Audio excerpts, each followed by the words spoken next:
Good afternoon, everyone. Thank you so much for joining us today for Building Bridges for Arts Education. Today's conversation, of course, is about OTES 2.0 and high quality student data. And we're really excited to have some colleagues from the Ohio Department of Education to, again, help us trying to get my picture on. Demystify some of this.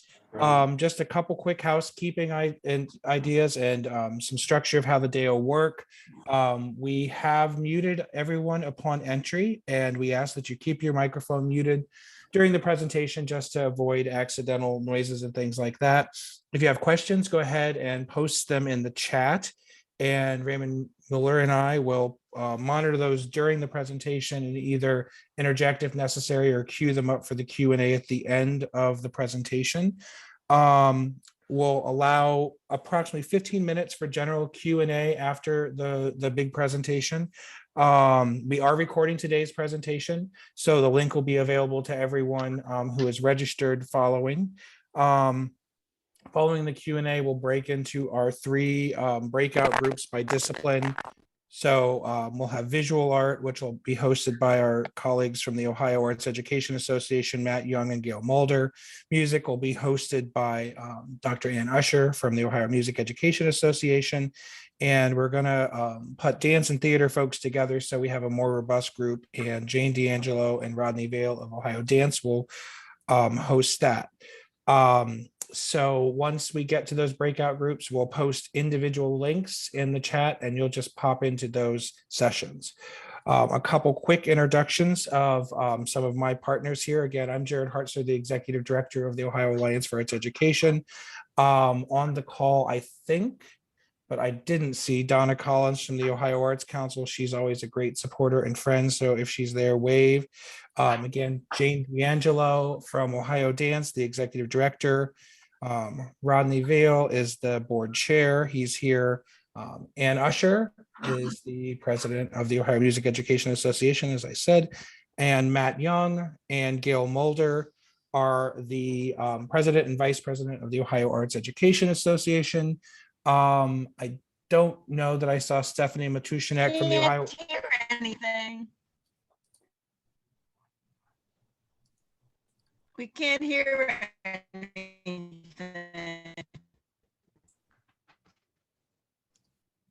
Is that true? Well, with that, I'm going to turn to Raymond Mueller and I'll let him introduce the Department of Education colleagues. Raymond. Thank you, Jared. We are joined today by two of my colleagues, Cathryn Everidge-Shaw and Tom Round. So thank you for being here, and I'll let the two of you take it away. Thank you. I'm going to take the screen for just a minute here, but I am a center support specialist, as is Tom.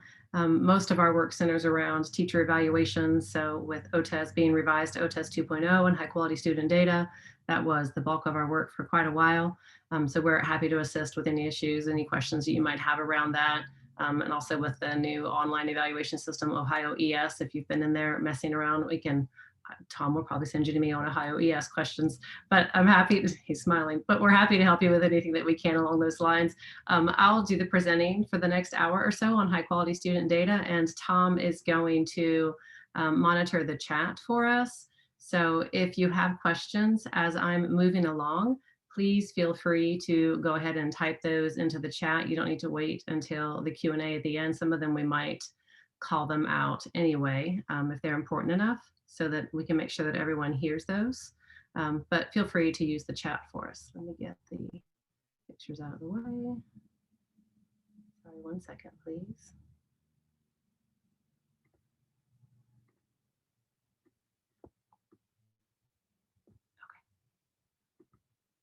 Turn my camera off so I don't slow things down. Okay, a couple goals really is just to share the intent and the overall purpose of high quality student data, hopefully to alleviate some stress and, as Jared said, demystify some of this high quality student data information for you. And then obviously, like we said, type into the chat, and at the end also we'll hang around to see what kind of questions you have to see if we can help with those too.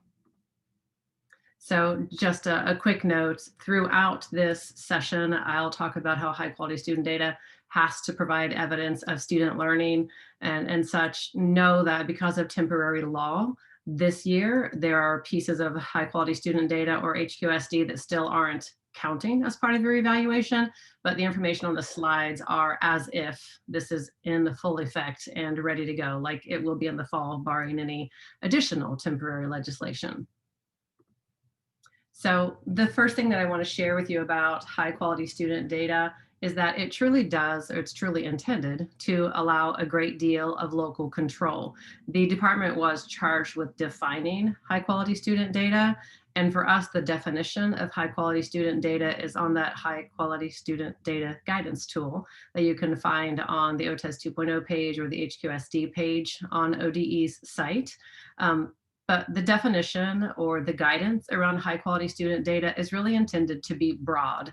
So think of it as a set of guardrails. But as long as you stay within those guardrails, then you should be fine. But that great deal of local control, for some it's a blessing, for some it's a curse. It's good that we're trying to give some of that control back to the locals and in particular to you, the teachers, but it's also kind of bad in a way that now there are lots of decisions that have to be made. Tom was just sharing that it's a local decision, can sometimes be a little bit frustrating for schools, and others think of it as great, fantastic, we're glad we get that say back. But it does require that you set aside some time to work through the decisions that come with high quality student data. Then the law around high quality student data will tell you these three things, these three basic things. High quality student data has to be used in teacher evaluations. The framework for the teacher evaluation system has to include 2 measures of high quality student data. So every teacher will need 2 measures of high quality student data, and that should provide evidence of student learning. And then the law also tells us that high quality student data has to be attributable to the teacher.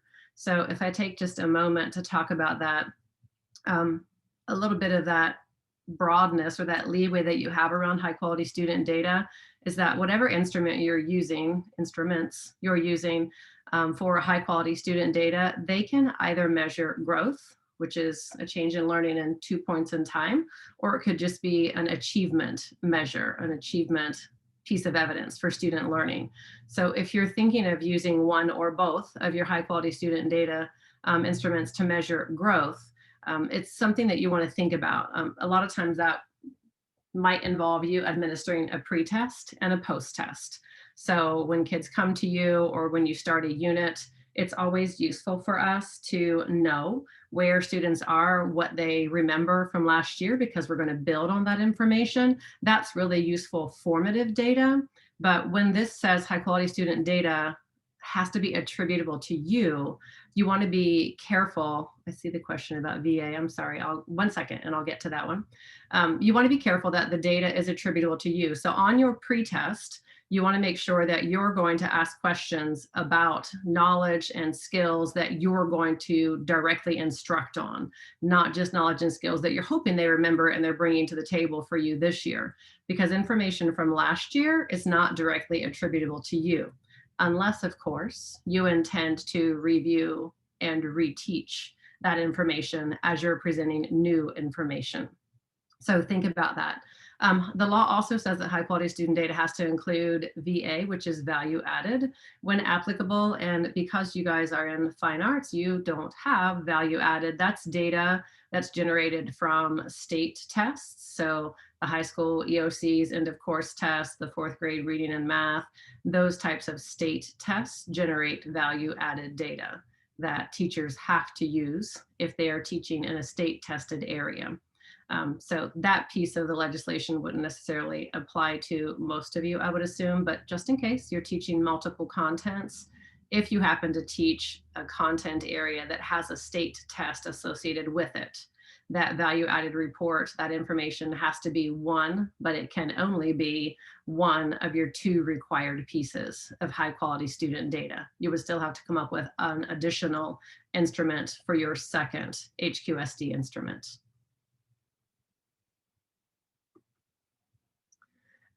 Note too, like I mentioned early on, because of temporary law, there are some things that are a little bit different this year. So just to make sure you're aware of what is counting and what is not counting in your evaluation, Temporary law says that a district board may not use value-added high-quality student data or any other student academic growth data to measure student learning attributable to the teacher or the principal in your evaluations. So that piece where the legislation says that the high-quality student data has to provide evidence of student learning, that piece can't be used in your evaluation this year because of temporary law. It should kick in next year. The second piece of temporary legislation does say that, however, a district board may consider as part of your evaluation this year how you collect, analyze, and use data, including that high quality student data, to adapt your instruction and to meet individual student needs. So the way that plays out in your evaluation, on this slide, you can see the two components of the teacher evaluation rubric that actually pertain to high quality student data. So the top one, the component is under focus for learning. The component is use of high quality student data. And we always go directly to the skilled column, because if every teacher in the state were skilled, we would be thrilled. So for use of high quality student data, a skilled teacher, it says that she thoroughly and correctly analyzes patterns in at least 2 sources of HQSD to develop measurable and developmentally appropriate growth goals for your students, and then you monitor progress toward the goals. So this use of high quality student data, because of temporary law, that may be included in your evaluation this year, because the legislation said the district board may consider as part of the evaluation how you collect, analyze, and use HQSD.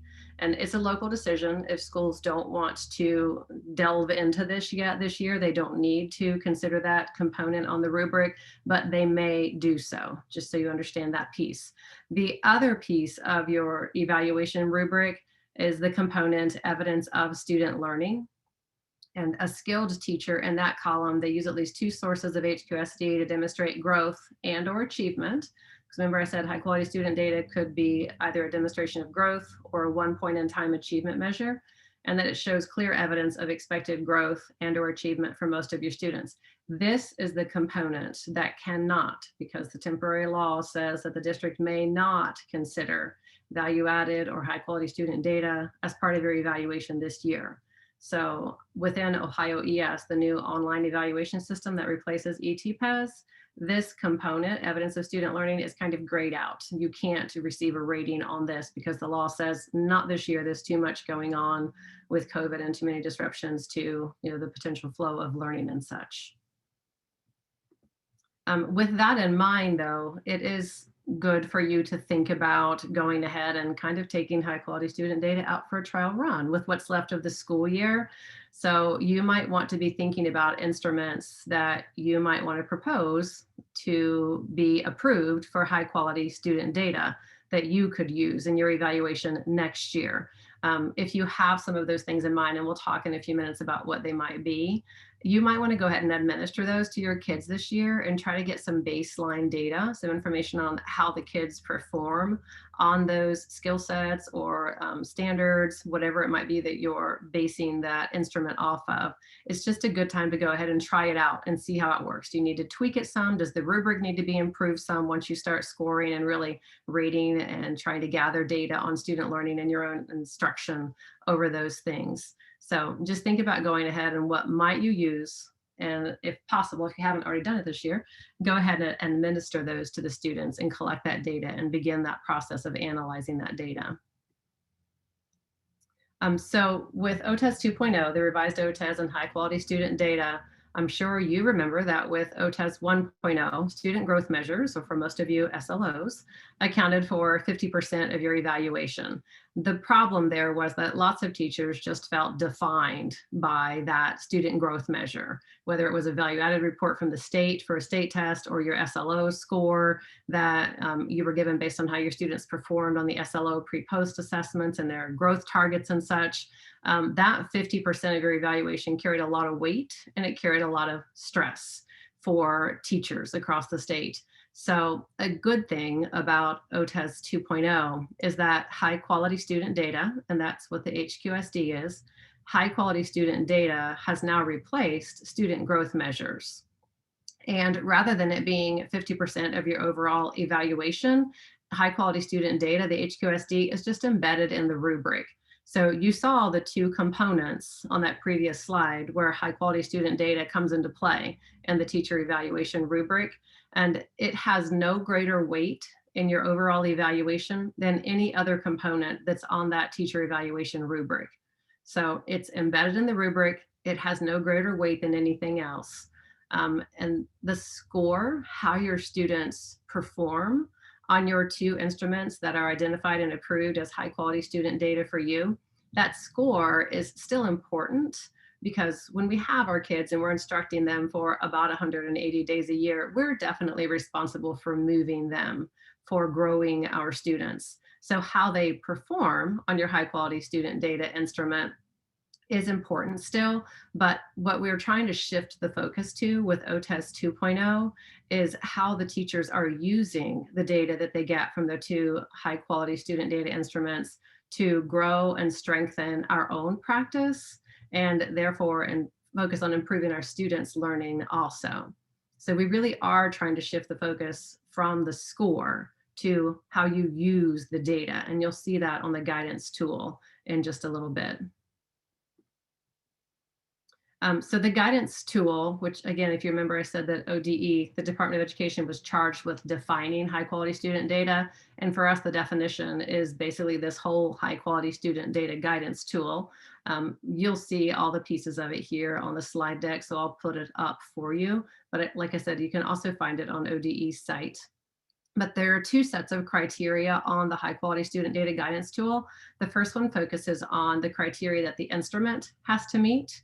And then the second set of criteria will address how the teachers should use the data from those instruments. So we'll focus on the instrument set of criteria first. And the information in blue at the top is what you'll see on the actual guidance tool, but it tells you that the high quality student data instrument used must have been rigorously reviewed by locally determined experts in the field of education to meet all of the following criteria. So before we start looking at the criteria, I want to take a few moments to just break down the information that's in the blue at the top. We want to make sure you know that the word instrument was used intentionally here. There were instances across the state when you were doing student learning objectives, SLOs, where teachers were told that your SLO needs to be a 50-question multiple choice test. That just doesn't suit a lot of us. It doesn't suit you in particular in the arts. In a lot of instances, you're doing skills along with, discrete pieces of knowledge a lot of times. So we don't want you to feel like the instruments that you use for high quality student data have to be what we picture as a test, okay? So when we talk about what those things could look like in a few minutes, we're being really broad with the word instrument because we want you to think broadly about how this best applies to you and your content and your students when you're selecting and identifying instruments to be used as HQSD. The next piece is it says that the instruments have to be rigorously reviewed by locally determined experts. So you guys in the arts probably don't have any, or at least not very many, vendor assessments that you could possibly use as a measure of high quality student data. So when you're coming up with a type of instrument that you would like to be approved, the instruments at the local level that are not on our approved vendor list as approved measures of high quality student data need to be kind of proposed and reviewed and approved locally by each building or by each district. So we are by no means, we don't want you to think that we are saying that our teachers are not experts, because you are certainly experts within your own field. We are well-trained. You guys know your content, you know the skills, everything that you need to be teaching to your students. But when we're talking about approving instruments as high quality, we want to make sure that folks that are placed on these potential committees, if there are committees, truly understand what makes an instrument a high quality instrument or a high quality assessment. So that is something to consider, but the guidance just says that it has to be rigorously reviewed by locally determined experts, plural. So it is not a requirement that it be a committee. It could be a principal and an assistant principal at the high school that would approve their teachers' instruments for high quality student data for that year. Or it could be a committee that's formed at the high school that has content level experts from science, from the arts, from social studies. So it's possible that it be a committee that approves these instruments. This is one of those areas where we have those broad guardrails, and schools have different options available to them about how they approve local instruments.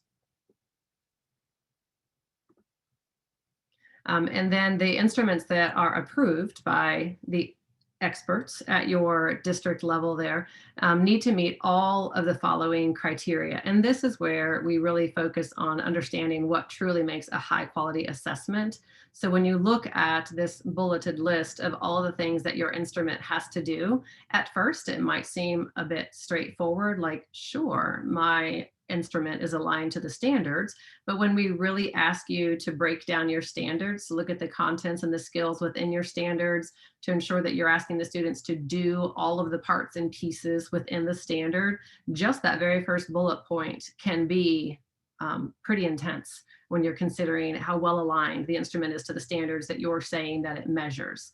Measure what's intended to be measured. You know, if there's a written portion of your instrument that goes along with a performance-based portion, is the written portion of the test, is the reading getting in the way of their knowledge of dance or knowledge of particular music? So just being careful of those things as much as we can. So this list is attempting to ensure that your instrument is as sound, is as high quality as you can make it, so that when you analyze the data from it, that data is as valid as we can possibly make it.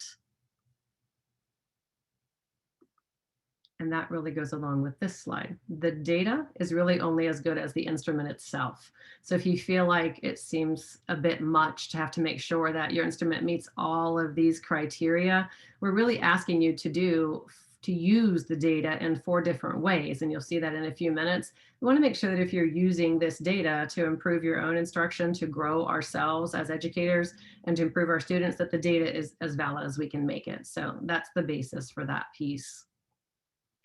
It is something for you to think about when you write your professional growth plans. There'll be a couple of times that I'll mention this, but when you write your professional growth plans, I don't know if you do this in the spring or if you wait until the fall of the following year to do those, are there opportunities for you? When you think about growing yourself and your own professional growth, is there an opportunity there for you to do some studying and some learning on high quality assessment design?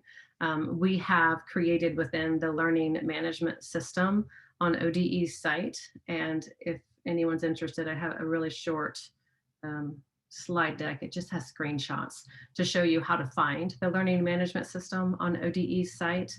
But the learning management system, or the LMS, Tom and I and April Ely, we created an assessment literacy or an assessment design course on that learning management system that you can walk through. It's broken down into modules. So that's something that you might think about making one of your professional growth plan goals for the upcoming year, if that's an area that you would like to grow in and strengthen further in. And it's free, the courses on the learning management system. If you take anything away with you today, I would like for you to think about it being this. We really do have the intention, Educator Standards Board is the group that revised the teacher evaluation system for us. And they really did want to make high quality student data just a more authentic part of what you're doing every day, a part of what you're already doing as great teaching. So when you feel like you're getting too hung up on what is this high quality student data, what is this HQSD, what is it supposed to look like, we want you to think, take a deep breath. We really want you to focus on things you're already doing, things you're already using, and how could they be tweaked. So instead of thinking, oh my gosh, I have to identify or get approved 2 pieces of high quality student data, what 2 pieces am I going to have to create? What am I going to have to make just to kind of be compliant and check this off the list? We don't want you to feel that way. We really want you to think, out of all of the instruments that you already have, out of all the instruments that you're already using, which 2 will I choose to work with? Which 2 do I really want to share with my evaluator and discuss with my evaluator when I get that data from that? So honestly, think of the things that you already have in place that you might just be able to go back and tweak to make sure that they meet that list of criteria that I just showed about align to the standards, measure what's intended to measure, not offend or bias as much as we can. What do you already have that you can build from? We do not intend for this to be a huge time consuming piece for you, to take a lot of time away from your daily work that teachers, we don't have any extra time, right? We don't want you to feel that you have to set aside a whole chunk of time to create all new pieces, okay?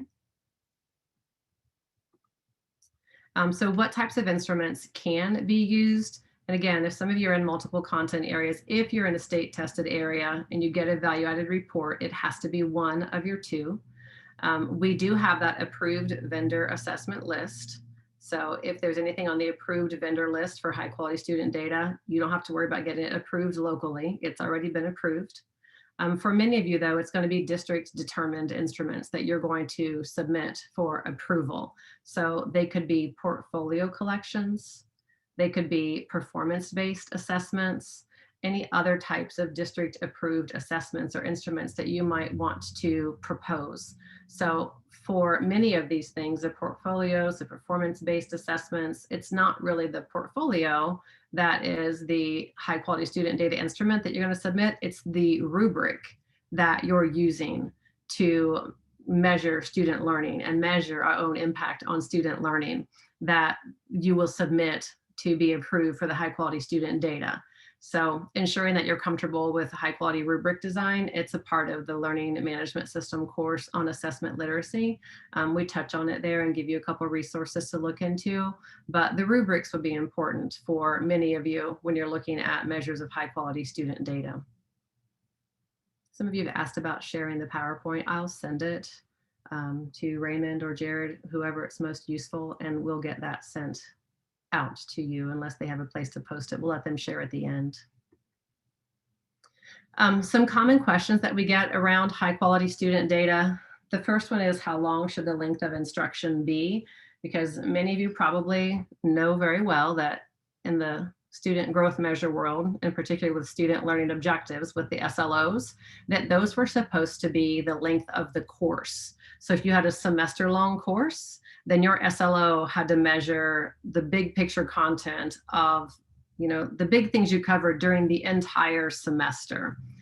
There is no set or no identified length of instruction that the department is putting in place. We're really hoping that this can stay one of those broad pieces of the HQSD guidance so that this could be a local decision that's made. We don't want to lock you in to a specific length of instruction if we don't have to provide that guidance. But it is something to think about. You want to make sure that the instrument that you're using, whether it's a portfolio collection or a performance-based assessment after a period of instruction, you want to make sure that the period of instruction is long enough for you to clearly demonstrate an impact on student learning. So if it's only 2 or 3 days, that's probably not a significant enough amount of time. So thinking in the terms of a series of connected lessons that last over the course of 2 or 3 weeks maybe, or a unit of instruction that could go together and then have some type of instrument that would do a measurement of student learning or student growth at the end of that unit. But again, we don't have a specific length of instruction that the HQSD content has to cover, but it is a local conversation that should take place because ideally you'd like to have some level of consistency across your building, maybe even across your district. Can formative assessments be used as high quality student data?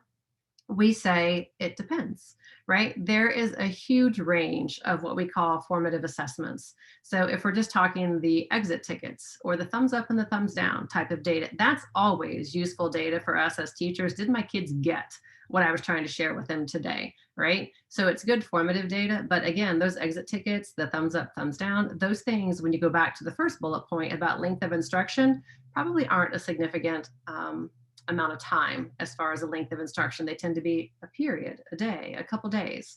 So some formative assessments might possibly be used as HQSD instruments, but it would depend on exactly what you're referring to when you say a formative assessment. Like a benchmark assessment would be great because that tends to cover a few weeks of instruction or a few weeks of skills that you've been working on. Can a pre and post test be used to measure growth? Sure, because remember that high quality student data can cover growth or achievement. So if you would like to administer a pre-test and then a post-test to show growth, that's perfectly fine. But if your pre-test and your post-test are well designed, they really are the same test. They're just Form A and Form B. They're both measuring the same standards, the same skills at the same level of rigor or the same DOK level. So because they're really the same instrument measuring the same standards or skills, they would just be one measure of HQSD that would show growth, even though it's kind of two tests, if that makes some sense there. Can the same vendor assessment be used for both measures? And again, you probably don't have a whole lot of vendors out there, but should you locate a vendor, if they're not on our approved list, remember that it still would have to be approved locally at your district or school. But if it's the same vendor, the same company that makes the test, but the tests are covering different contents or different skill sets, then that would be fine from our viewpoint.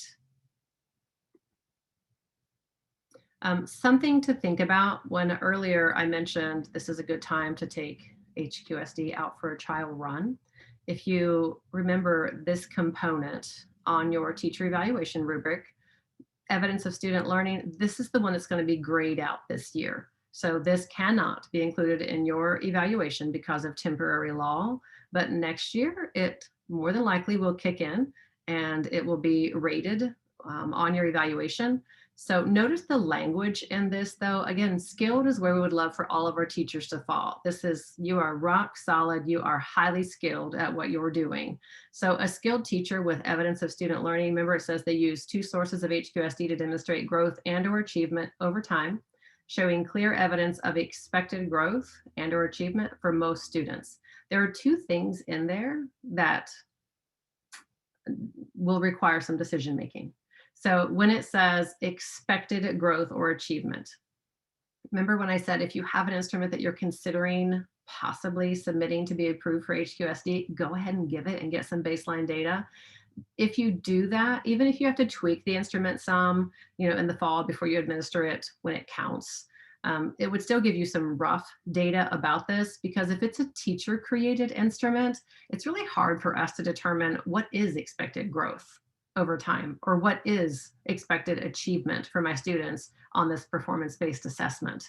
But if you can administer that instrument this year and kind of look at how your students do, my average student scored in this range, my above average students scored here, my students that tend to struggle sometimes, they scored here. It does give you some baseline data so that when you have conversations with your evaluator next year about whether or not your students demonstrated expected growth or expected achievement, you could have some potential data to base that conversation off of. If it's a vendor test, they do this for you. They'll give you a growth measure. They'll give you, yes, they're in the 98th percentile for achievement. But if it's our own instruments, it's difficult for us to determine expected growth and achievement. So it is something to think about there. And the other piece is when it says expected growth or achievement for most students, that most students is an important conversation. If you have a couple different principals in your high school who are evaluating different teachers, if one of the principals thinks that most students is 80% or more, you may or may not get skilled here. If another principal thinks most students is 51%, you might get it for that. So it is a conversation that we're trying to really encourage evaluators and schools to think through. And then remember too that the high quality student data guidance tool really only focused on the instrument so far, but there is a set of criteria for how the teachers will use the data. So we are, again, remember, trying to shift the focus to how the teachers use the data, not so much on the score itself, how the kids do. It's still important how they do, but we want to make sure that we're thinking about how we're using that data to improve student learning and to grow our own practice. So as teachers, we need to be comfortable analyzing data, reflecting on what that data is telling us, and making instructional decisions based on that data, because the guidance tool will ask you to do those things and be able to demonstrate how you've done those things. So reflecting upon and analyzing the data that you get from your high quality student data, and then using that in an ongoing cycle of support for your students' learning, thinking about what the data tells you about your students' learning needs, your students' learning styles. What are the strengths and weaknesses of my overall class? What are the strengths and weaknesses of my individual students based on the data that I got from the high quality student data instruments? How do you use that data to inform instruction? And then the last one that you'll see on that high quality student data guidance tool is that you measure the student learning and progress towards achieving state and local standards. But that's the one that you can't really consider, that can't be part of your evaluation this year. And I mentioned earlier about your professional growth plan goals.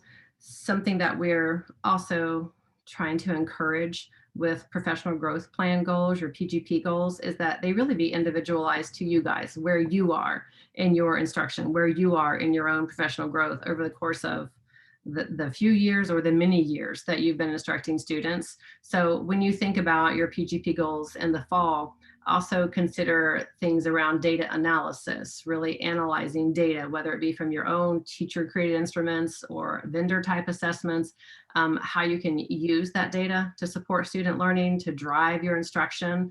So these are some possible areas also for you to think about as far as PGP, professional growth plan goals, in the fall. We're also, if it makes you a little bit more relieved too, we're really encouraging our evaluators to make sure that they're comfortable. Let me flip back to this screen. These are, remember, the 4 ways that you have to use the data from your high quality student data instrument. Many of us do this just innately. You're teaching a lesson, you score an instrument that a test of some sort that came along with that lesson, and you realize, oh my gosh, my kids completely didn't get this, or they completely were lost on that. So we automatically go back and we reteach it. We do that so naturally that some of you might not even really be aware of all of those little constant decisions that you're making around reflecting on the data, analyzing the data, changing your instruction the next day based on how kids did. So we're really also encouraging our evaluators to make sure that they're really comfortable and kind of drawing this information out of the teachers. Because when you're being observed by your evaluator, how you use the data, is going to be really hard to discern just from an observation. But if I sit down and talk with you afterwards, and I ask you questions about the data you got from your HQSD and how you reflected on it, what did it tell you about your students? How did it change what you're doing in the classroom? Our evaluators also need to be really comfortable in having these data conversations and asking the right questions to kind of get this information out of our teachers, because how you use the data for the most part is going to come out in those conferences, in those conversations between you and your evaluators. So using data and the OTES 2.0 rubric. Let's see. Again, high quality student data is only mentioned in 2 components: use of HQSD and evidence of student learning. So there are lots of other components, lots of other pieces of the rubric that your evaluator is going to be gathering evidence on and basing your final holistic rating on at the end of the year, or even your individual observational ratings. So we don't want you to get so hung up on high quality student data that you forget all of the other sources of data that are available to you to learn more about your students. So yes, you have to use 2 sources of HQSD in your evaluation, but is that the only data that you need to know about your kids throughout the year to really be the best teacher and provide the best instruction and support to your students? Definitely not. So we want you to think about those other types of data, because this slide tells you it's recognized that there are many types of data that can be used to support student learning. And the data include much more than just test scores. The data include much more than just those 2 measures of high quality student data. So again, don't forget all of the other sources of data that can come into play and can be used as potential sources of evidence and other components of the OTES 2.0 rubric. So there's demographic data about students. There's attendance rates. We all know if our kids aren't coming to school, it doesn't matter how hard I'm teaching. If they're not here to hear it, that's going to impact how they're doing. Overall graduation rates. Discipline is always going to impact not just that particular student, but other students in the classroom, possibly where there might be misbehavior going on. Social emotional needs of our students. So all of these pieces of information, while not high quality student data, are still really important for us to remember and to consider as we work with our kids. So some of these other types of data might come into play in just a few of these components on the rubric. So there's one called Plan and Instruction for the Whole Child. And that tells you that the teacher's instructional plan reflects connections to student experiences, their culture, their developmental characteristics, their prior learning, their strengths, their needs, their talents, their backgrounds. You're not going to get all of this information from your 2 HQSD instruments. So what other things are you using? Surveys that you might be using with your kids, questionnaires that you send home to parents to learn about cultures, backgrounds, skills, strengths. All of those things could come into play on this component, not necessarily on the HQSD piece, but they're useful here for you to get a better idea of the whole child that you're teaching. There's a component called Student-Centered Learning, and it says that you give opportunities to your students for student choice about their learning paths and how they'll demonstrate their learning. You use differentiated instructional strategies. Again, that's a lot of data that you're going to gather from quick formative checks so that you know how to differentiate materials for your students coming in the next day based on their current learning. It might not be HQSD, but it's still incredibly useful for you to best reach your students. So I won't go into each of these, but just know within many of the other components, there's lots of other data sets that you can consider. Don't get so hung up on high quality student data that you forget all the other things that can be beneficial to you and to your kids. And then thinking about all those other types of data, that the non-HQSD necessarily, it could be in your building and school report card. It could be in EMIS, the Education Management Information System reports a lot of that, student and parent surveys, tests, formative checks that you're given in the classroom. Lots of things can provide this information for you. If you go to education.ohio.gov and you search OTES 2.0, you'll see on the OTES 2.0 landing page, there's a 2.0 overview voiceover that I had done. So you can just kind of click through and listen to that. So I'll just talk you through the major shifts as we move from OTES 1.0 to OTES 2.0. All of the forms are there, so you can see the professional growth plans, all those types of the high quality student data guidance tool. We do have a high quality student data frequently asked questions page. Some of the questions that I saw go by in the chat are definitely addressed on that HQSD FAQ page. And then I mentioned Ohio ES is replacing ETPES.